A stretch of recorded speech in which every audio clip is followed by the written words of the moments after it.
How to contact Facebook support. Hi guys, in this video I'm going to show you step by step that how you can contact Facebook support. So let's dive in.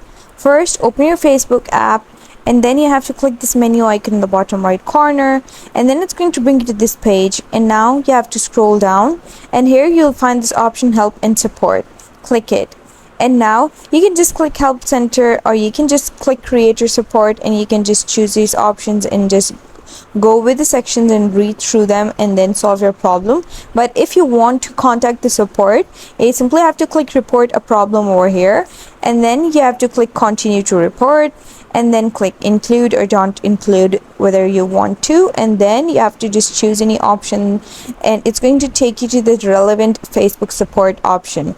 Like for example, I'm going to go with friend request, and then you have to tell them what went wrong, and you can also add screenshot and then click send.